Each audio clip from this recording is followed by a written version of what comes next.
Selamat datang di Beetle Channel, semoga kita bahagia. Jangan lupa subscribe, like, komen dan share agar channel ini semakin berkembang. Terima kasih. Novel Gunho Ghost Story. Bab 22. Manajer Gweon dan Jong Suk tidak mengerti mengapa manajer Gweon tidak boleh menjual saham Asiana miliknya. Mereka hanya melihat pimpinan Lee dan Gunho satu demi satu.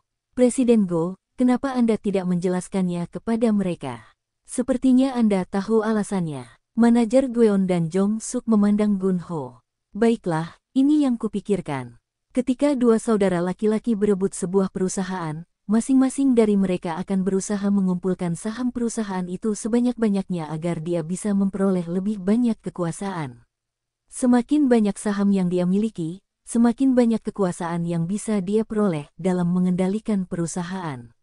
Jika hal itu terjadi maka saham perusahaan tersebut akan banyak diminati dan harganya pun akan naik. Manajer Gweon menganggukkan kepalanya sementara Jong Suk memasang ekspresi bingung di wajahnya. Setelah manajer Gweon mencerna penjelasan Gunho, dia bertanya kepada Ketua Lee. Pak, saya dengar Kumho Asiana Group dibagi menjadi dua dari segi operasional, kakak mengelola Kumho Construction dan Asiana Air, dan adik mengelola Kumho Chemical. Dalam hal ini, sebaiknya saya membeli perusahaan kakak, saham, bukan? Karena kakak seharusnya punya lebih banyak saham sekarang. Kau pikir begitu? Saham yang saya miliki adalah Asiana Air. Saya memiliki saham Asiana Air senilai 20 juta won. Apakah menurut Anda saya harus membeli lebih banyak saham yang sama? Itu hanya teori. Kita tidak pernah tahu apa yang sebenarnya terjadi di pasar saham. Saya pikir Anda benar dan itu masuk akal bagi saya. Alih-alih menjawab pertanyaan manajer Gweon, pimpinan Lee menanyakan pertanyaan itu kepada Gunho. Bagaimana menurut Anda, Presiden Go? Apakah Anda akan bertaruh pada kakak laki-lakinya? Atau adik laki-lakinya? Yah, aku juga berani bertaruh pada kakak laki-lakinya. Bagaimana menurutmu? Benarkah? Ketua Lee meminum air sebagai pengganti soju dalam cangkir kertas. Seperti yang saya katakan, kita tidak tahu apa yang akan terjadi di pasar saham. Saudara-saudara mungkin akan berdamai besok, atau mungkin ada kelompok kepentingan lain yang akan mencoba mempengaruhi harga saham atau persaingan kekuasaan. Namun, ketika saya masih kecil, para tetua di kotaku biasa mengatakan ini. Semua orang memandang Ketua Lee dengan penuh perhatian. Pada dasarnya, kakak laki-laki punya keserakahan dan adik laki-laki punya ambisi. Siapa yang akan kamu pertaruhkan terserah kamu. Namun, menjauhlah dari pasar saham jika bisa. Hahaha. Ketua Lee tertawa keras sambil melihat ke arah danau. Mata Gunho membelalak dan menatap Ketua Lee. Dia benar-benar orang bijak. Jong Suk terkekeh sambil menuangkan soju ke cangkir kertas masing-masing orang. Yah, lagi pula aku tidak melakukan stok. Aku tidak perlu khawatir tentang semua ini. Tidak memiliki stok memberiku kehidupan yang lebih baik. Ayo minum saja. Ketua Lee tersenyum mendengar apa yang dikatakan Jong Suk. Gunho membuka situs perdagangan saham ketika dia datang kerja di pagi hari. Saya akan bertaruh pada adiknya. Saya akan menginvestasikan 3 miliar won di Kumho Chemical hari ini. Gunho selalu cepat dalam mengambil keputusan. Dia lebih cepat dari yang lain. Jika dia menentukan sesuatu yang dia yakini, dia melakukannya tanpa ragu-ragu atau tanpa berpikir dua kali. Itu membedakannya dari orang lain. Jong Suk tidak memperhatikan ketika Ketua Lee berbicara di tempat pemancingan, tetapi Gunho berbeda. Dia mengambil apa yang perlu dia dengar, menggunakannya selama proses pengambilan keputusan, dan segera menerapkan keputusannya. Saya punya kepastian. Gunho berpikir tidak apa-apa menginvestasikan sejumlah besar uang pada saham berkapitalisasi besar seperti Kumho Chemical selama ada kepastian. Itu jauh lebih aman daripada menaruh uang di saham penny atau saham sampah. Gunho telah menginvestasikan 7 miliar won di Kumho Chemical selama periode 1 minggu. Setiap kali dia melihat kandil merah, dia membeli saham itu sekarang dan nanti dengan harga berbeda. Gunho dengan cepat memutuskan dan mewujudkannya. Saya memiliki saham Samsung Electronics dan saya menaruh 3 miliar won di dalamnya. Haruskah saya menjualnya dan menginvestasikan hasilnya di saham Kumho Chemical? Gunho merenungkan apakah dia harus mempertahankan saham Samsung Electronics atau menjualnya untuk berinvestasi lebih banyak di Kumho Chemical. Saya tahu saya tidak seharusnya menaruh semua telur saya dalam satu keranjang. Saya bisa kehilangan segalanya. Gunho merasa tercekik. Seorang manusia tetap merasa cemas dan gugup meskipun dia punya banyak uang. Gunho keluar dari kantornya dan pergi ke sauna. Dia menutup matanya dengan handuk di kepalanya dan tenggelam dalam pikirannya. Haruskah saya menjual saham Samsung Electronics? Gunho tinggal di sana cukup lama dan kemudian tiba-tiba melompat berdiri. Uap keluar melalui tubuhnya. Saya akan menjual saham Samsung Electronics dan menaruh hasilnya di Kumho Chemical. Gunho menjual seluruh sahamnya di Samsung Electronics dan membeli lebih banyak saham Kumho Chemical. Jumlah total uang yang dia investasikan di Kumho Chemical adalah 10 miliar won. Saya akan meninggalkannya di sana selama 1 tahun. Gunho pergi ke kota Yoksam bersama manajer Kang untuk melihat Onerumtel yang dijual di pasaran. Onerumtel memiliki 45 kamar berperabotan dengan fasilitas shower. Kamar itu disewakan dengan harga 450.000 won per kamar. Menurut manajer residensial saat ini, tingkat kekosongannya kurang dari 10%. Harga sewa yang dibayarkan kepada pemilik gedung memang tinggi tapi selain itu, kelihatannya bagus. Aku akan mengambilnya. Baik, Tuan. Manajer Kang menangani perjanjian jual beli dan membayar premi kepada pemilik Onerumtel sebelumnya. Ketika manajer perumahan sedang mengemasi barang-barangnya, manajer Kang berkata kepadanya, "Kamu pikir kamu akan pergi kemana? Apakah kamu tidak akan terus bekerja di sini?" Manajer perumahan segera menjatuhkan tasnya, dia tampak senang. "Saya akan bekerja keras, Tuan. Onerumtel ini akan dioperasikan oleh perusahaan, bukan oleh perorangan, jadi kami memerlukan resume dan registrasi penduduk Anda. Bisakah Anda mengirimkannya kepada kami besok?" "Tentu, saya akan segera menyiapkan dokumennya." Manajer Kang menjadi sibuk mengelola 4 Onerumtels di Gangnam karena dia adalah titik kontak bagi manajer perumahan dari 4 Onerumtels yang berbeda untuk setiap permintaan, kekhawatiran, dan pertanyaan. "Manajer Kang, ada 3 bohlam yang padam. Kita perlu menggantinya dengan bohlam baru." "Manajer Kang, mesin pemroses kartu kredit berhenti bekerja karena suatu alasan." "Manajer Kang, pemilik gedung ingin berbicara denganmu." "Manajer Kang, saya perlu mengambil cuti besok. Saya ada ujian besok." Gunho memanggil manajer Kang. "Manajer Kang, mari kita pekerjakan satu lagi manajer perumahan yang bisa bekerja setiap kali salah satu manajer perumahan kita harus mengambil cuti dan juga membantu pekerjaanmu." "Baik, Tuan. Tuan bolehkah Anda jika saya mempekerjakan seseorang yang agak tua daripada seorang pemuda untuk posisi manajer perumahan yang baru?" "Mengapa? Saya memiliki seorang kerabat yang tinggal sendiri sejak suaminya meninggal. Dia berusia 55 tahun. Dia tentu saja akan bekerja di salah satu Onerumtels kami kapanpun diperlukan, dan saya juga ingin dia membersihkan Onerumtels secara teratur." "Bukankah manajer perumahan kita saat ini yang melakukan pekerjaan pembersihan?" "Ya, tapi mereka tidak melakukan pekerjaannya dengan baik. Mereka tidak memilah sampah dengan benar dan pekerjaan membersihkan lantai mereka tidak memuaskan. Anak-anak muda, sekarang ini tidak begitu baik dalam pekerjaan itu. Bukankah kita harus membayarnya banyak? Kadang-kadang dia harus bekerja di malam hari. Jika dia seorang ibu rumah tangga, apakah menurutmu dia mampu menangani pekerjaan itu? Dia mempunyai seorang putra yang sedang menjalani wajib militer saat ini. Saya yakin dia mampu melakukannya. Dan Anda dapat membayarnya dengan jumlah yang sama dengan yang Anda bayarkan kepada manajer perumahan kita saat ini." Kalau begitu, lakukanlah. Kamu juga harus mengaturnya." "Baik Pak." "Oh, satu hal lagi. Hari lelang ketiga tanah kosong di distrik Gangdong adalah lusa.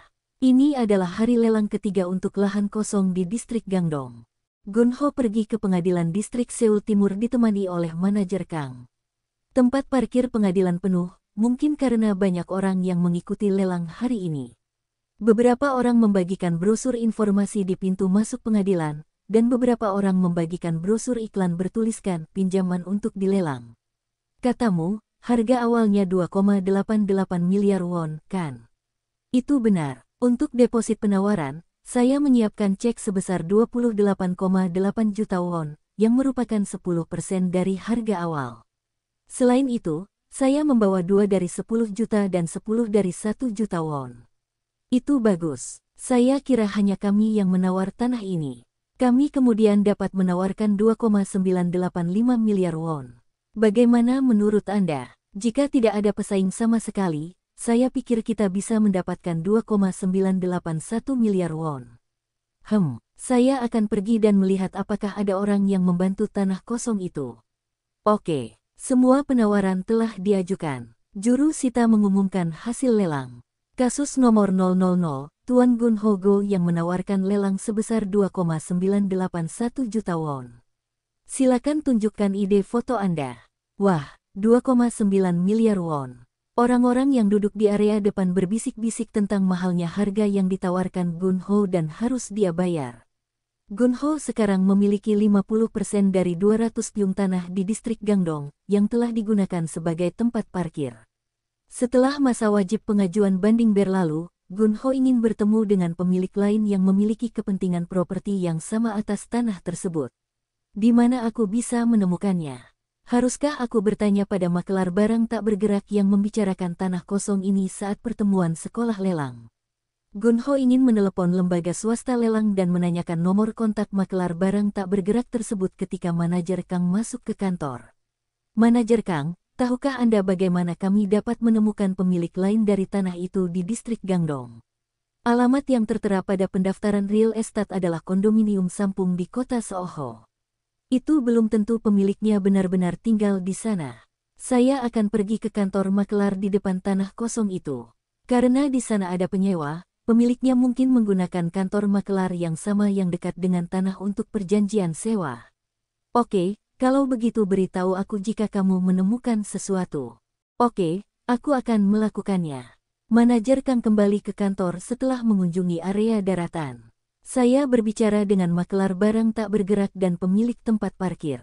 Mereka mengatakan bahwa pemilik tanah sebenarnya tinggal di kondominium Sampung di kota Seoho. Kondominium Sampung itu yang dekat dengan kantor kita, di sebelah stasiun kereta bawah tanah Seoul National University of Education, kan? Benar, pemilik dan istrinya tinggal di kondominium itu, dan putra mereka tinggal di kota Mapo. Putra mereka juga seorang aktor teater. Permainan. Kenapa kamu tidak bertemu dengannya? Gun Ho dan manajer Kang menuju ke kondominium Sampung untuk menemui pemilik tanah lainnya sambil membawa sekotak jus organik sehat.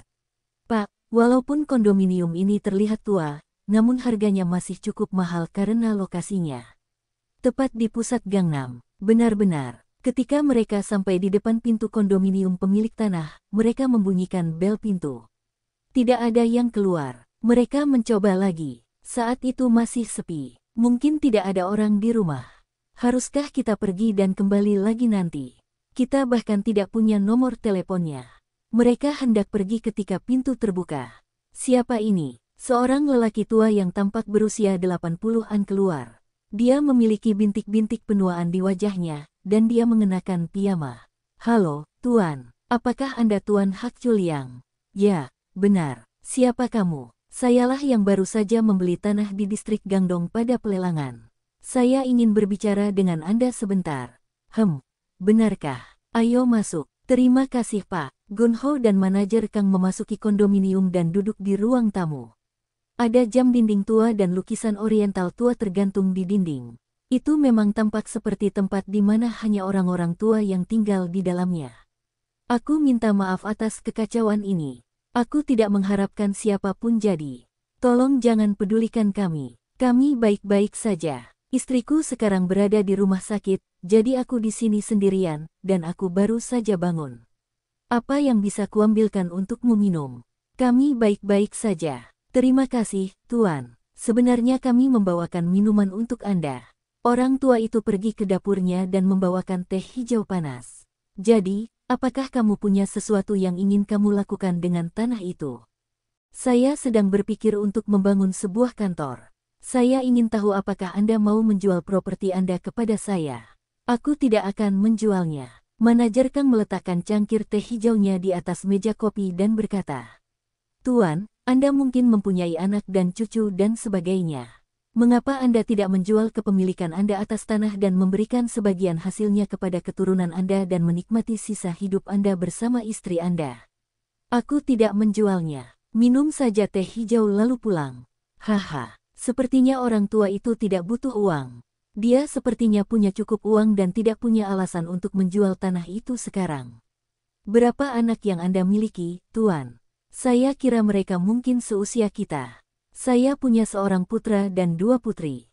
Mereka hidup baik-baik saja. Saya dengar putra Anda berakting di teater. Itu benar, kata lelaki tua itu terus terang.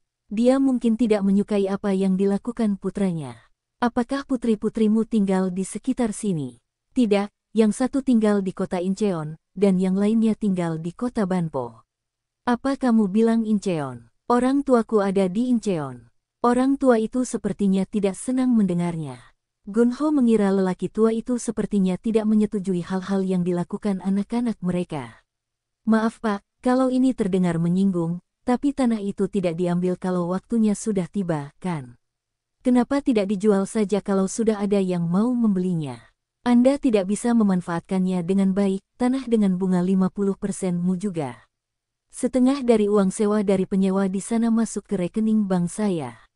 Tidak banyak, kamu tahu itu. Tolong jual padaku. Aku tidak akan menjualnya. Aku tidak akan berubah pikiran, jadi silakan pergi setelah kamu selesai minum teh. Baiklah, Tuan, jika Anda memaksa. Setidaknya izinkan saya mendapatkan nomor telepon Anda, Tuan. Pemiliknya memberikan nomor teleponnya kepada Gunho. Saya akan meninggalkan kartu nama manajer Kang bersamamu. Gunho tidak memberikan kartu namanya kepada orang tua itu. Orang tua itu menatap kartu nama manajer Kang sebentar. Manajer Kang, ayo kita lakukan ini. Kita tidak akan bisa menggunakan tanah ini sepenuhnya karena kita mempunyai setengah dari kepemilikan properti di dalamnya, jadi ayo kita gunakan sebagai jaminan saat kita perlu meminjam uang dari bank. Oke, karena nilainya sudah dinilai, bank pasti akan meminjamkan uang dengan tanah ini.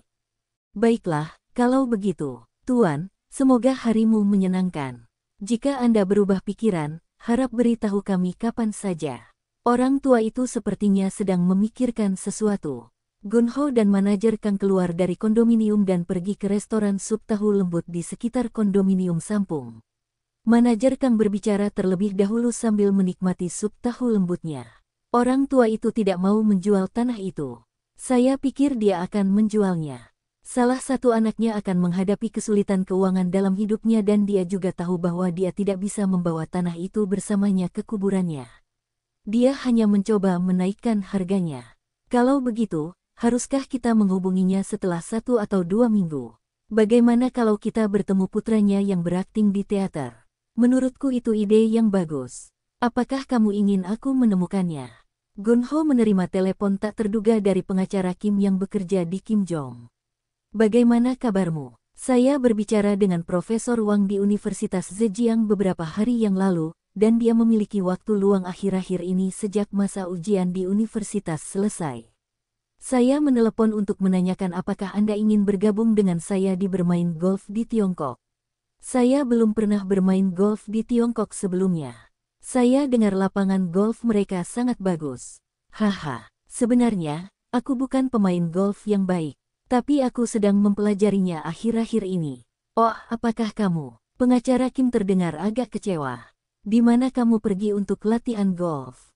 Saya mengambil pelajaran di fasilitas dalam ruangan di dalam gedung pusat komunitas pendidikan. Begitu, semoga beruntung. Aku akan pergi bersamamu saat kamu pergi ke lapangan untuk pertama kalinya. Haha, terima kasih. Gunho tidak bermain golf selama beberapa hari terakhir. Saya harus berlatih dengan rajin.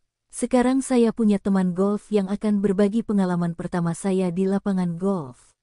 Gunho keluar dari kantor dan menuju ke fasilitas latihan golf. Dia sedang berlatih dengan 7 ironnya ketika pelatih wanita itu mendekatinya. Tuan, mengapa Anda tidak datang ke pelajaran terakhir kali? Anda harus terus berlatih, jika tidak, Anda tidak akan berkembang. Aku tidak akan melewatkannya lagi. Gunho menghentikan ayunannya dan tersenyum lebar. Lakukan lenganmu seperti ini, dan pegang-pegangannya dengan tanganmu. Pelatih memegang lengan Gunho untuk memperbaiki postur tubuhnya. Gunho bisa mencium bau losionnya. Ayo berlatih hari ini sampai tanganmu mulai melepuh. Oke, setelah beberapa saat, Gunho mulai berkeringat. Gerakan ayunan golf kecil ini membuatku berkeringat. Pelatih kembali ke Gunho. Saat Anda mengatasi bola, regangkan lengan kiri Anda dengan ringan dan tekuk lengan kanan Anda. Ini lebih sulit daripada kedengarannya. Gunho memukul bola golf. Saat terjadi benturan, jangan angkat kepalamu. Oke, berat badanmu harus bertumpu pada kaki kiri.